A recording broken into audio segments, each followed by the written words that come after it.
all our hearts are broken. It's just a part of life. It's going to happen. You don't know when it's going to happen or how it's going to happen. And the idea for me was that by meeting that brokenness or that trauma or going through it rather than burying it in your backyard, that what I found that it's sort of magically your heart breaks open and what you see is that there's this beautiful, rich earth inside your heart.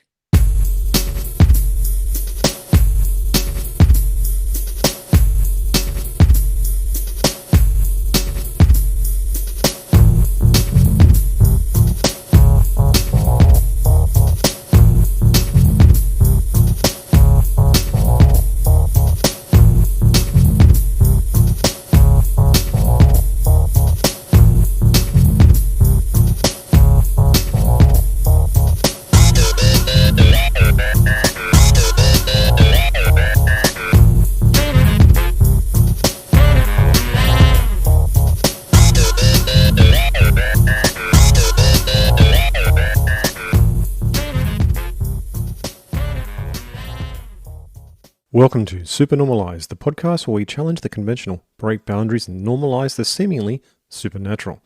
Join me, CJ, as we explore less uncharted realms of existence and unravel the mysteries of life experience. My treasured listeners, if you have a life story or healing modality or unique knowledge that you'd love to share, reach out to me at supernormalized, that's supernormalized with a Z, at proton.me. Let's together embrace acceptance of the supernatural and unusual as what it really is, completely normal.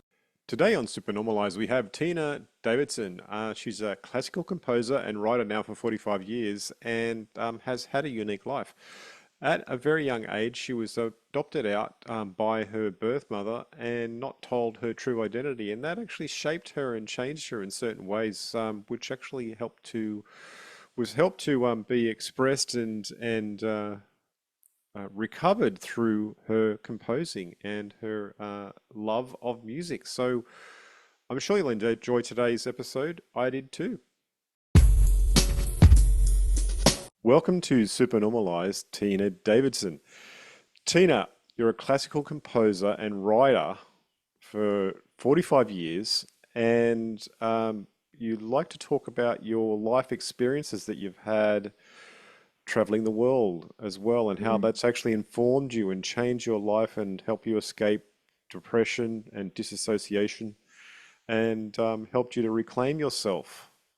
Can you talk about that for us today? Yes, I can. Thank you Awesome. so much for having me. I just so appreciate it. So I am a classical composer, and for your listeners who might not know the finer distinctions, it means that I compose out of a sort of Beethoven, Bach tradition, although you wouldn't say that my music sounded at all like that. But so I don't write popular music. So I write music for orchestras and ensembles and choruses, and I have quite a few recordings out. I've written operas. But about 10 years ago, I decided I really wanted to put language to my experience of composing music and also write about my kind of strange life that I've had.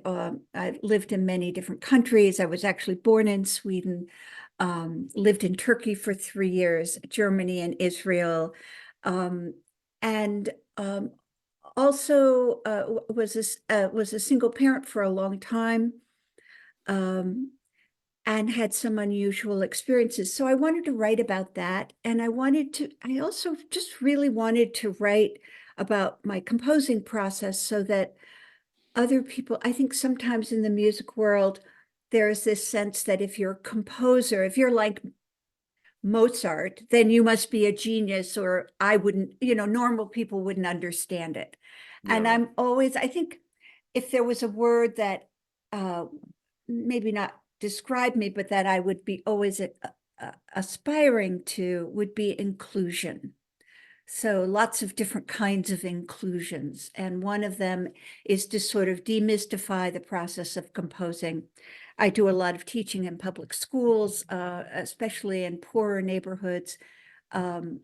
And I just find that humans are just abundantly creative. And I love to be in a position where I say, yes, you're creative. Yes. I love to teach in a way that I can say yes. Okay. That's a real pleasure for me. So my book is called Let Your Heart Be Broken, Life and Music of a Classical Composer.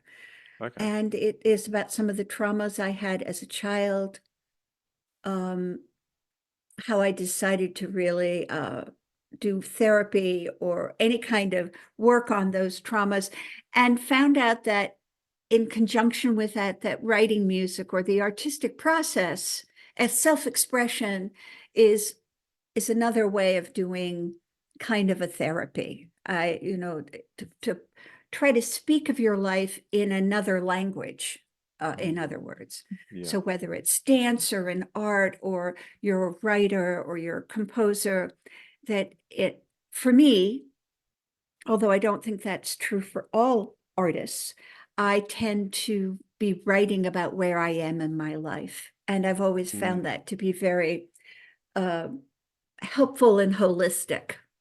Yeah, right, right.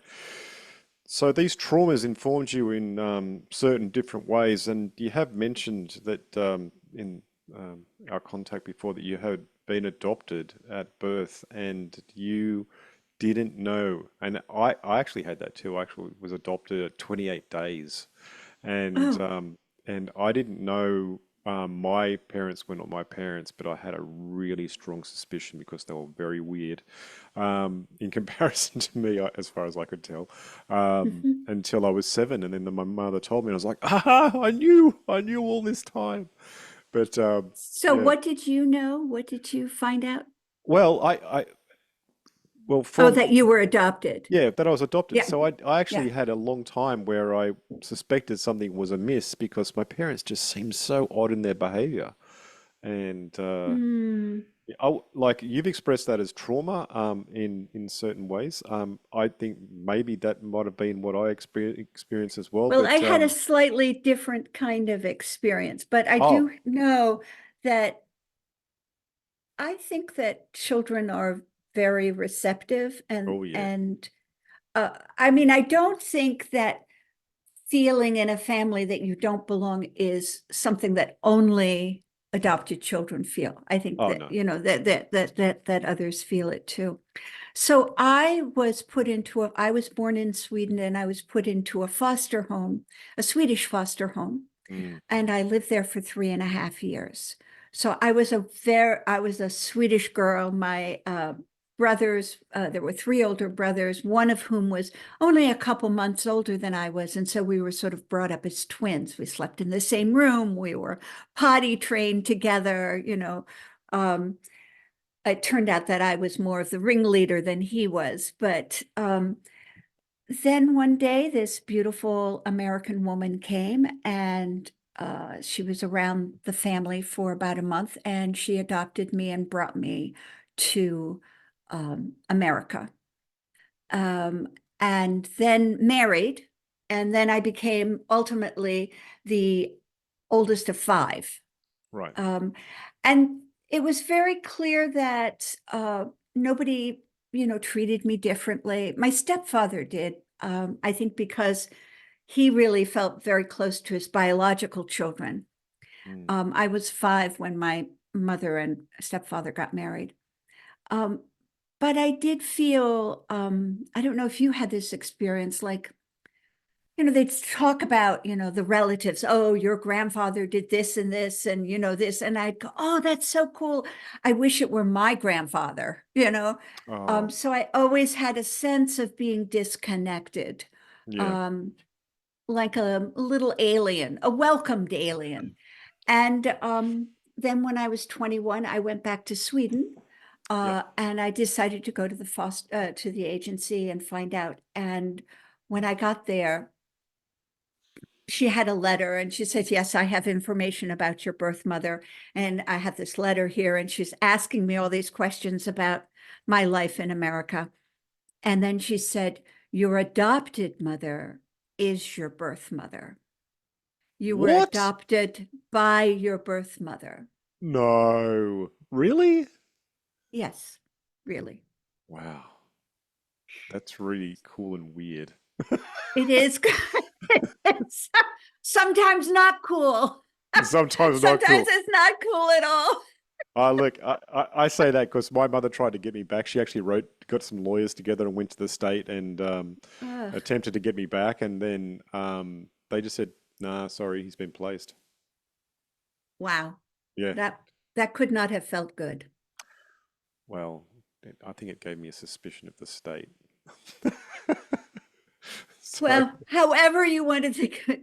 So, it took me a long time to process it. I understood intellectually that my mother in the 1950s, having an illegitimate child and being a professor, and that this was not necessarily a positive thing, for her. Uh, right, so this was actually a great kind of ruse. Um, However, she really took it to heart. And I think that secret made her feel more and more paranoid that something bad would happen to her. Instead of the years going by and you saying, oh, well, times have changed now. It won't be so, it's not so bad. I think that having kept that secret so long, it made her feel more like it was the truth. Uh, right. and she became more and more, she was a professor, mother of five. Mm, Um, she had told no one. She had not told her husband. She had not told her mother. Um, and I think in retrospect now, it teaches me a lot about the damage that secrets can do. Everyone's entitled to privacy. Of course, you're always entitled to not tell everybody or anybody your private stuff, but when that privacy is a secret about someone else, I think it can be really damaging. right. Um, so, and I think that sometimes secrets can start to control you rather than you control the secret. So when I finally decided to really do some therapy and really, because I was pretty angry, in my 30s, I had my early 30s, I had my daughter. And that's when I really realized that I needed to address these issues, or I was going to hand them to her. I would, I'd put them in a box and wrap them up really nicely, but Yeah, it still would be my stuff that, and, of course, eh, all of us children have inherited stuff from our parents. That's inevitable. yes, You just can't really avoid that. But I think parents try to clean themselves up as much as they can, take care of their own business um, as much as they can. So that was a great encouragement to me to do therapy, and I had always journaled. So part of my composing process was to write a half an hour every day. That was just something that I really felt was important. Sort of, if I really believe that I am the template or the palette for my work, that that my work is really a discovery of who I am at that place. Um, then writing, every day in my journal was a really important part. I didn't write about the things that I did necessarily as much as what I was thinking about, what I was working on, what did I think about what I was working on, what problems were coming up, how did I solve them, etc. And actually, when I sat down to write the book, I had all these journals, which was really very, very helpful. And actually, the way the book is written, it's a short story about my life, like the story I just told you now. yeah, And then it's a year of 20 pages of a journal of a year in my 30s as I'm looking, most of it is as I'm looking back and starting to understand it better, and right. writing music.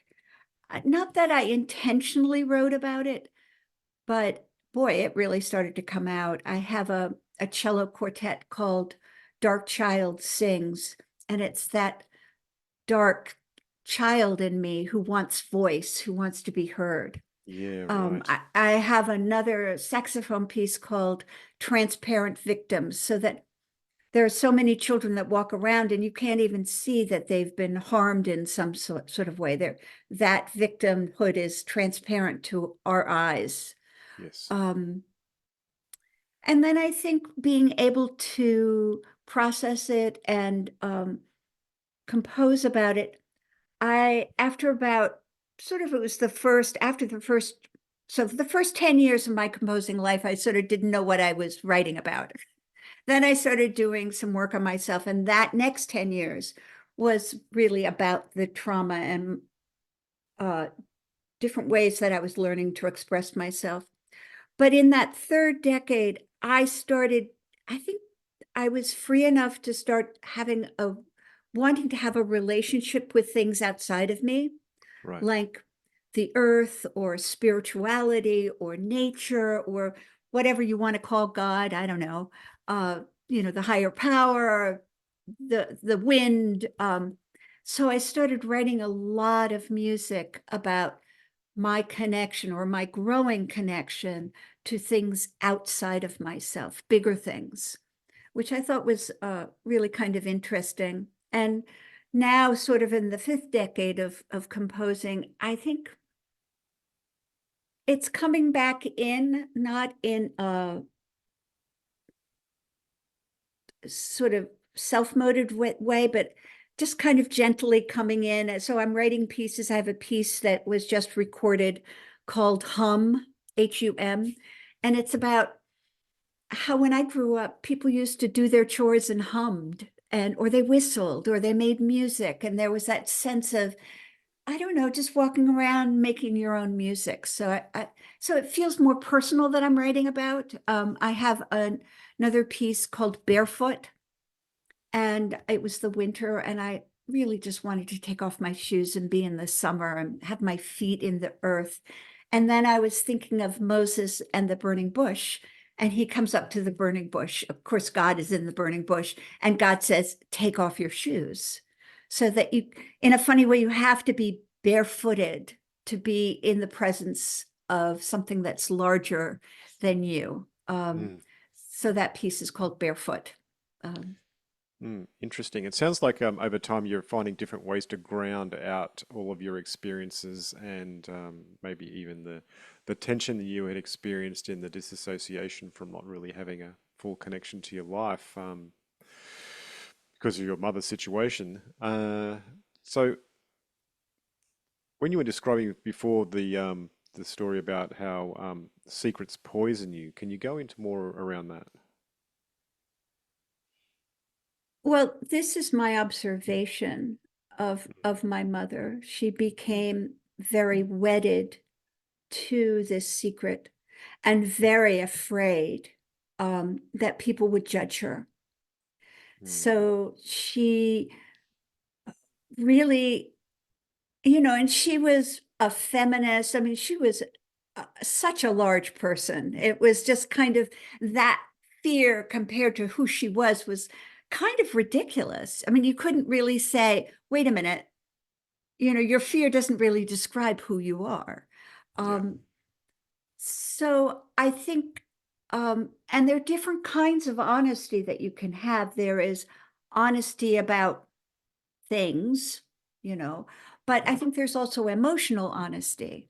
Like if you've made a faux pas or something, and then you go, oh, I'm so embarrassed about this.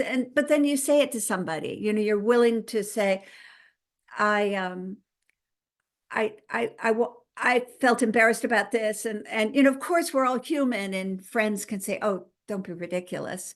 But I do think that there are different levels of honesty when you recognize something in yourself and are willing to change that. It's a kind of an honesty about yourself. And I don't want to say scrutiny because that sounds kind of intense. like I'm scrutinizing myself, but a kind of a flexible interest, curiosity about yourself, willingness to say, oh, that didn't work out so well. Oh, I'll give you a story. Okay. So I teach piano, I teach composition, I teach some cello, and I have a variety of students. I have some older students who are really wonderful. I teach some college students from the local university here. I teach them composition, but I have a couple of young students, and this one student is, I think, somewhat on the spectrum. I'm not really sure, but he's a very just a lovely, lovely kid. And he was preparing for a concert and he had done really well. And I created a chart for him so he could see how well he's doing on all these pieces as he's getting ready for the concert. And I said something like, I don't know. I said something, I don't know. He was leaving. I wasn't thinking. And I said something sarcastic, I don't even know what I said. Something about how he played. He burst into tears. And his dad, I always make sure that the parents are there because I always feel that parents should be present when there is a one-on-one relationship with an adult and to see if you're getting your money's worth. And because you're also the practice buddy at home. And he was hugging him. He said, you know, my son just doesn't do sarcasm. And I thought, oh, how could I have done that? How could I have been sarcastic to this little kid? You know, it just popped out of my mouth. So I thought, oh, I'm just not going to do that again. So a couple of days later, I had an older student, and she's a 13 or 14, and I said something, oh, did you practice much? Because I knew she hadn't practiced. And she said, oh, is that sarcasm? I always get confused at sarcasm, and I thought, here I did it again. So now I have a note on the piano. It says no sarcasm, because the truth is when you want to change something in yourself that you've done for a long time, it's really hard. Yeah, for It's sure. really hard. And I need post-it notes. Yeah, well, I think that that's a kind of an example of emotional honesty. Like, oh, darn. It's not like you beat yourself up. It's just like, didn't want to do this, made this mistake again. I want to change this. Now what? How do I do it? So I have a post-it note. No sarcasm. And I well, read it. I mean no sarcasm. I mean, sarcasm would probably be put into a framework in nonviolent communication as jackal language because it can be Or perceived as probably microaggressions, right? yeah, that's Yes, right. It's just not helpful. But it's not helpful. you know, we've been in the past probably previously been motivated by you know that sort of thing ourselves. We think it can be work, so we use it just Yeah. off the cuff. It's like, oh, I'll just say it, and you say it, and then you And realize you the have a little kid who results. cries. Oh, it's just like, oh. Yeah, it's not Then, good. but but I think so. Getting back to that question of honesty, um, I don't think that honesty has to beat yourself. You don't have to beat yourself up, but that willingness to look at yourself and say, would like to do that better. I've noticed. Um, I think is very helpful to me. Um, because basically what I want is that people love my field, which is music, that they feel engaged, that they feel that they can write music, that they can participate, that it belongs to them, that it's not an exclusive club of some sort. Hmm. Got a question for you around your music. Uh-huh. Now that once you knew that your mother was your mother, did you discover that there was other like people that were right into music through your genetic family? That was what? Did you find other musicians were in your genetic family? I mean, that just I know. No, oh, I see what you mean. Well, what's interesting is that my foster mother, who, and let me just uh, avoid the question for a minute, and since I brought her up, but she played the harmonica. Okay. So she was musical. And my mother was an amateur violinist. My grandmother was almost a concert pianist. And my biological father's mother, I have her piano. So Wow. I do think sometimes there is an interest in the family, and finally there's somebody in a generation that sort of answers that call, who becomes a professional of that. And I've um, certainly my interest in music was inspired by my mother. She loved music, and my grandmother, that my grandmother always filled the house with music when she was a child. My mother made all of us play instruments. I was perhaps the most dutiful. Well, my next sister was pretty dutiful too. The rest of them managed to dodge a little bit. Um, so yes, there was a lot of music in the family, and I think that I was just happened to be the one who got caught up in it. And but also I think one of the things that music is because it's nonverbal, it is a wonderful sort of secretive way to talk about your life. You can write a piece of music and people can't really say, "Oh, did you have problems with your mother?" Because Unless they're super right? So, perceptive, they're like, this sounds like mother problems, this music. yeah, exactly. So it has a kind of anonymity about it, which is Mm. wonderful. Oh, so are you hiding a little bit by doing that, or? Oh, I think so. I think certainly that was the no, when I first started to compose, it was so urgent. I just felt I just wanted to do it and had to do it. And I've Oh, always wondered if it was the ability to talk about things that I didn't understand. it might have been also a bit of an escape valve for all that tension that was being held inside. Yes, so many different reasons. Mm, mm. I do want to say one other thing about my foster mother, Solveig. One of the things that I uncovered, one of the traumas I uncovered, is that I was 3.5 when I left that family. They were my family. That was my mother. That was my father. Those were my brothers. That was my home, my country, my language. And when I left it without any explanation, you know, I think it was as if that whole family had blown up in a car bomb. They died for me. And what I found when I started doing therapy was that there was a huge amount of grief, unexpressed grief, that I think had maybe led to some of my childhood depressions.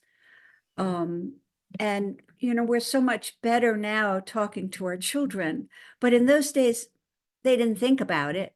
And certainly if you had a secret about it, you wouldn't want to talk about it anyway. So I continue to feel that foster parents are some of the big unsung heroes in our lives for children, that they ground, care for, and then have to graciously let them go. I think for Solveig, she really didn't think my mother, after 3.5 years, she really didn't think my mother was going to return. And Mm. it was a heartbreak for her as well. Wow. There would have been a lot of Yeah. tension amongst all of those stories for you Uh, as you were living them. yes, yes, or unknown or bad dreams. Some sort of, yes, something. Um, Mm. I don't think you would have ever, children are great. They're very resilient. And I certainly just put it away. It was when I left Sweden, it was dark. When I came to America, it was light. I didn't remember anything about Sweden. It was as if I didn't exist Yeah, before right. 3.5. And I think that's the way sometimes the mind copes with things. Yeah, compartmentalizes it so that it can cope Yes. with the situations. Yeah. Yeah. Mm. So, So, what was it like being a single parent and working as a composer at the same time? um, was hard. Yeah. You know, I think that's something that women artists now really have to deal with. How do you make time for your work, and how do you be a parent? And the complexity is that the work is really about yourself. I mean, you can't get away. If it's artistic work, it's about your creative process, your interest, it's you. And taking care of a child is about them. They're very different, different experiences. So sometimes somebody had said to me, who got, who got the more attention, who won? It's sort of like who won, your daughter or your work. And I would say that there were compromises all the time for both of them. There were times when she was in extended daycare because I needed to work. And I needed to earn money. That's how I made a living, was writing music. So it was complicated. I think that every working parent's worst nightmare is a snow day when the kids suddenly don't have school. And then, your best laid plans are all sixes and sevens. Yeah. So it wasn't easy. I guess, yeah. Okay. So, uh, tell us more about your book. I mean, what do you cover in Yes. your book, and how do you think that's going to help people out there? My book is called Let Your Heart Be Broken. And that comes from a little tiny story I tell in the beginning of the book, where I was at a conference. The speaker was Stephen Levine, who did a lot of work in the 80s and the 90s with the AIDS community during the AIDS pandemic. And this was really geared at the caregivers for people with AIDS, and how much loss they had gone through. He had worked with Kubler-Ross, Elizabeth Kubler-Ross, on Death and Dying. He was a poet and a Buddhist. And so I was had read a lot of his books. As it turned out, I had a heart condition for about 9 years. And I had congestive heart failure and had a hole in my heart. And I had decided to wait to have it repaired, because at that point, you would just basically have had to have the valve cut out and a replacement put in. And that replacement, at such a young age, I was in my 30s. And so I'd gotten sick when I was 29. And at such a young age, it would have meant that I would have had several replacements. They don't last, and you have to take medicine, and people live with them, but you're always on blood thinners, and they don't last. At the age of 30, I might have had two more open heart surgeries, So I decided to wait, and had gotten pretty sick, but suddenly they came out with this new surgery where they were going in and just sewing, repairing the valve rather than replacing it, Yeah, which was right. amazing. Yeah. So I had done a lot of reading on sort of the idea of death and dying, or how, when you're really sick, how do you handle being sick and live your fullest, but by also taking care of your body. So I had gone to this conference of his. Oh, and by the way, I had the surgery, and after 9 years of being ill, I was actually cured, which was a miracle, just a miracle. So I'd gone to this conference, and he was asked, what is the meaning of life? And he kind of laughed, and he said, I'm asked that all the time, and I don't really know, but if I had to guess, it was, let your heart be broken. And I thought, what could that possibly mean? Let your heart be broken. Mm. So the book is about that idea that all our hearts are broken. It's just a part of life. It's going to happen. You don't know when it's going to happen or how it's going to happen. And the idea for me was that by meeting that brokenness or that trauma or going through it rather than burying it in your backyard, that what I found that it's sort of magically your heart breaks open and what you see is that there's this beautiful, rich earth inside your heart, ready for a new life. That that suffering that we all have has it can really be nurturing as well. It can show you new directions and new strength. You may never get over that sadness completely. It's not like you're going to be transformed, but you can go on. Every time I've had some hardship, I'm always amazed at how much strength or resilience or deepening of understanding that I have. So that's really what the book is about, is, let your heart be broken. That's a good message, definitely. Mm-hmm. Well, Tina, we're coming to the end of the show, and I wanted to ask you, how can people find you and your book? Well, of course, my name is Tina Davidson, and you can always go to tinadavidson.com. Okay. And you can write to me from there, or you can see what, you can go and find out where you can get my book. My book is available on Amazon. And my music and recordings are available wherever you download music. So on Spotify, Amazon Music. I mean, there's just, you can also buy the actual recordings, the CDs on Amazon. I have a recording coming out in July, and I just had a release in December, and that was not, we didn't print anything. It was just a digital release, but this one will be with CDs. Okay. I don't know if anybody's going to buy them, but Do people know you what they are could. anymore? Exactly. Radio stations still like CDs, and Of reviewers course. still like CDs. So, you just print a very small amount. Yeah, right. For sure, for sure. I'll look you up on Qobuz, which is the streaming app that I like, because I'd Yeah. like to hear some of your work. Yes. Hilary Hahn has recorded one of my pieces, and she actually has 2 recordings of it, and Okay. just a beautiful recording. Excellent. Well, I look forward to hearing that as well. Yeah. So, thank you, Tina, for coming onto the show and sharing your Thank you. life experience and the unusual stories that led you to where you are now, and how that shaped you and changed you. It's appreciated. Your time is appreciated. Thank you. Well, thank you so much. And thank you to you and all the podcasters out there.